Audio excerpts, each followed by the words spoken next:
Good morning, good morning, good morning, class. Good morning. Oh, everybody seems to be excited today. Could be because today is the early dismissal. Right? Friday. Friday, we're having early dismissal today, so I see everybody is excited, everybody got a smile on their face. That's a good way to start the day. So since everybody is happy and excited, we're gonna get started that way.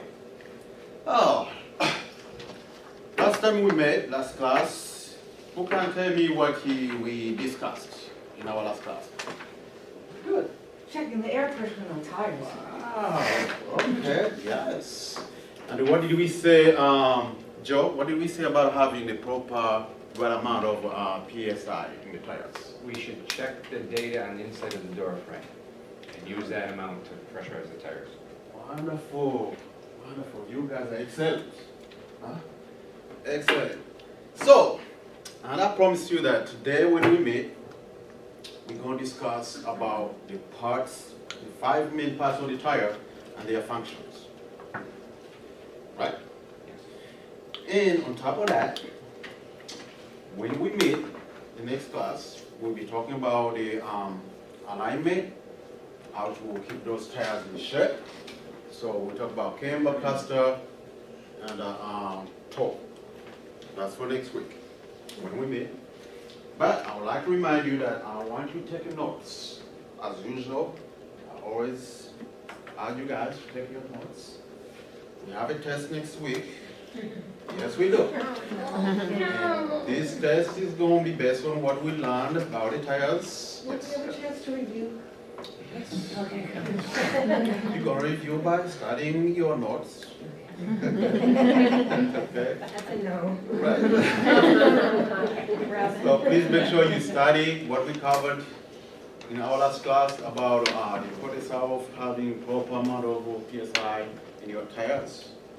Also study what we're going to cover today, which is the 5 main parts of a tire, how the tire is constructed, okay, and the functions of those main parts of the tire. Well, there are other parts of the tire, but today we're going to focus on those 5 main parts. Okay, we're going to start by watching video here, how a tire is constructed. Please pay close attention. Remember, you got a quiz. A tire is round and it is black. However, if you examined all the manufacturing stages, you would realize what a complex product lies beneath its plain exterior.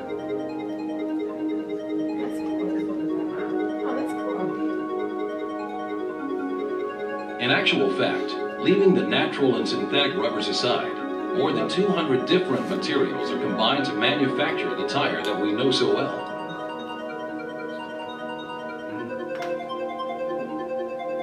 There is carbon black, silicon, and sulfur, plasticizers, vulcanizing agents. But there are also cores, a lot of cores, which in fact can be either steel or fabric such as polyester and Kevlar. These different raw materials are used to produce a wide variety of components. Flat or profile products, steel cord or fabric plies, and also bead wire. These components give the tire its elastic properties, ensure its resistance to wear, provide adhesion, and determine its service life. It all begins in the tire building drum, which is a rotating cylinder with a flexible center so that its edges can be brought closer to each other. You'll see why in a minute. A thin, perfectly airtight sheet of synthetic rubber must first be laid down on the drum.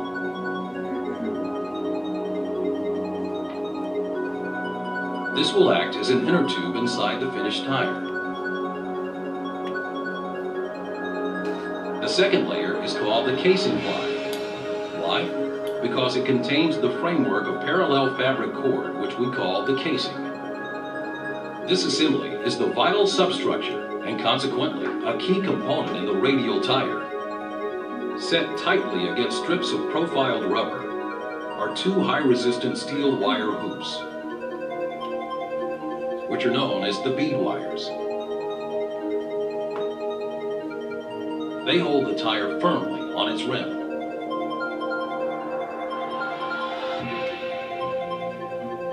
The casing ply is then folded up over the bead wires to hold them securely in place. Other components are added with the same degree of accuracy. Some tires have dozens of them. But don't worry, I will not describe them all in detail. However, take a look at the sidewalls. They are made of rubber, both flexible and tough, to protect the tire from side impact. Then, by inflating the central part of the drum, its edges are brought closer to each other.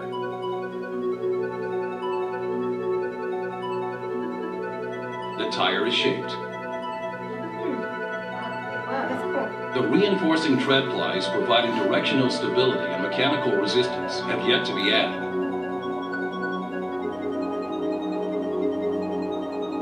Fine but highly resistant steel cord strengthens these plies. Being laid crosswise to the casing ply, it forms shape-retaining triangles.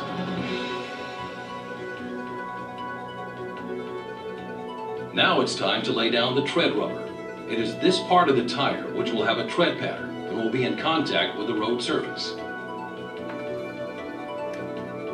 The unfinished tire is then put into the curing mold, which has all the tire markings and the tread pattern.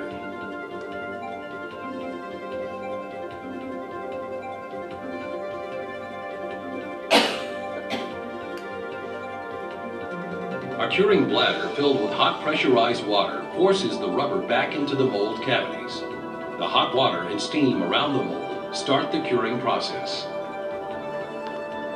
This curing, or vulcanization, chemically bonds the rubber compounds to the steel and fabric cord reinforcement components. During this chemical reaction, the tire goes from a plastic to an elastic state. Sometime later, the transformation is complete and the tire emerges from its metal shell. The tire has been given its final features and finished shape. Michelin, I'll bet. What do you think? Wow.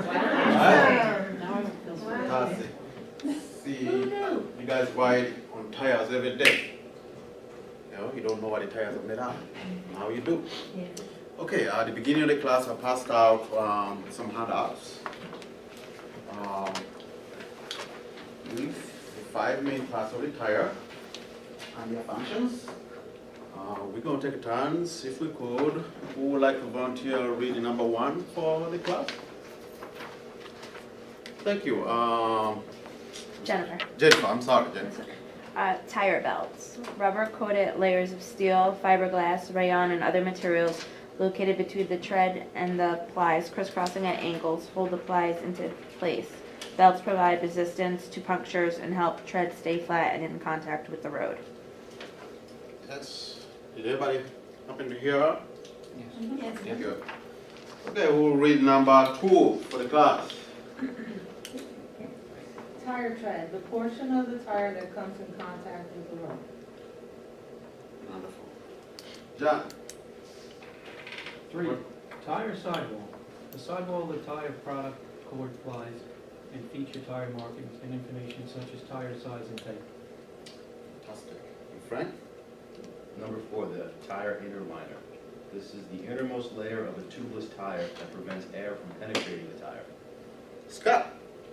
5, tire bead, a rubber-coated loop of high-strength steel cable that allows the tire to stay seated on the rim. Wonderful job. Let's give these guys a round of applause. So what do you think? Everybody know the main purpose of those 5 parts of the tire, right? So if I was to quiz you next week, you will not give me no wrong answers, right? Right. Everybody gonna get 100? Yes. Okay, so what we're gonna do today, since it is an early dismissal day, we're gonna jump right in the lab, and I'm gonna show you guys a tire that I took and I cut in pieces, just to show you guys how the tire is made. So I took a brand new tire of my own, and I decided that to my class how the tire is made. We're gonna take a couple questions. Anybody have a question before we move to the lab? Are we gonna need our safety equipment to go into the lab? Definitely, I was moving to that. You're the captain of the class. Give Joe a hand of applause. Definitely, Joe's ahead of us. Could be because they already dismissed her. You know? Trying to get out of it. Please make sure you wear your glasses, safety glasses, very, very important before we go to the lab. Let's get up and pair ourselves in 3 pairs, and you move right back to the lab, please. Okay? Glasses, please, glasses. Glasses, cut, glasses. I don't have no pair of glasses. Laid out. Okay. Group of 5, group of 4. This is yours. Where's your group? There's another group right here. No. Yes, it is. Go, sir. This group is this. We got one more for the other group over there. Take a few minutes. Take a look. Did a good job slicing that tire for you. It's not a slice of pizza, please. Don't test it. What you think?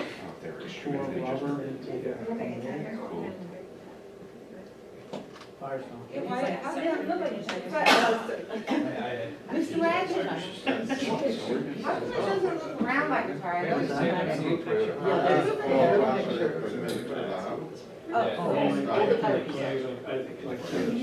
Well, like in the community college. Well, they had the. Who can show me the bead? Sidewall so low, we just take the tire and get tread. Where they tread? Good. Yeah, so when you went to the program. Let's grow. Either, the original tire, Could be used also. Can you show me the bead on this tire? Which one is the bead? Higher bead.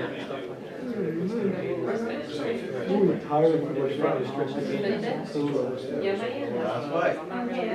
Yeah, that's the bead. How you doing? How we doing? Are we talking about Christmas already? Hey. Very good. How about we discuss about the bead? Which one is the bead?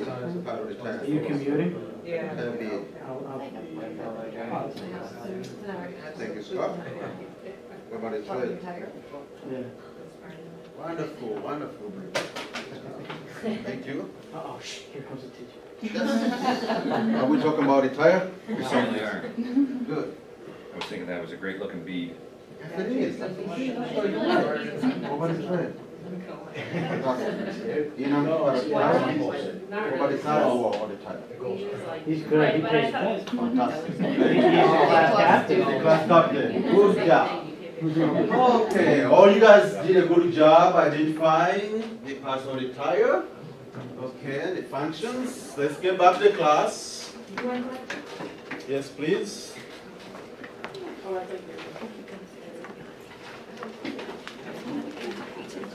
Knock it over. Okay, I know you want to get out of here today being on dismissal, so let's get back in our positions, in our seats. We're going to summarize what we covered today. And once again, please don't forget, we have a quiz next week. Be prepared for your quiz. Waiting for our captain of the class. All right. I'm in my seat, ready to go. What will we be doing next class? Next class? Oh, next class we'll start with the quiz, which will be about what we covered in our last class, about the importance of having the proper amount of PSI in tires, and what we covered today, the 5 main parts of the tire and their functions. That will be the quiz, and then right after that, we'll jump into wheel alignment. We'll talk about camber, caster, and toe. Okay? That will be next week, Monday's class. Okay, we're going to do a little summary of what we just covered today.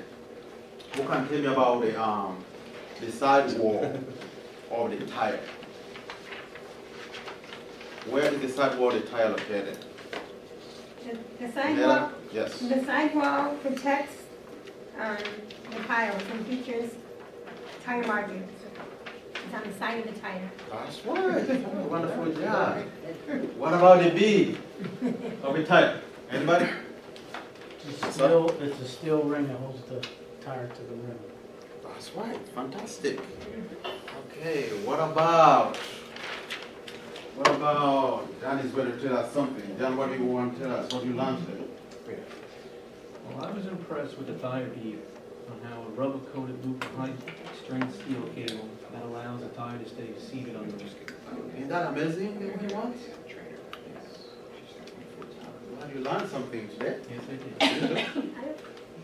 Another question? I like the video how that tire went, I mean, blow it up. Mhm. That was really cool. It's, Really cool. it's amazing how things are made. You know, every day we drive around with the cars. I have a question. Yes. What's the difference between like a 3-ply and a 6-ply tire? The difference between the 3-ply and the 6-ply. Well, besides it being 3 plies, but why, what do they add, where in the tires do they add the plies of the tire? That's a good question. I'll have to get back to you. I'm not so sure about that answer. I'll get back to you, look it up, and get to next class. Yes, please. I recently saw a commercial where they shot a tire with an arrow, and they said that it could drive up to, I think it was 50 miles with a puncture wound without deflating. What do they do different with a tire like that? It's some technology that is built inside the tire, whereby when a nail hits it, it plugs itself temporarily to a certain degree where you'll be able to get home or to somewhere where you're going and then take care of it. So it doesn't go straight flat right away. Once the nail goes in and you pull it out, it squeezes tight. You know, it doesn't let that much air out like in a regular tire. Okay, any other questions? Oh, good. I know everybody's anxious, ready to go home. I'm going to let you guys go. Please don't forget about a quiz for next week. Have a great day. Thank you. Johnson, you know what the same technology that they use on ice is driving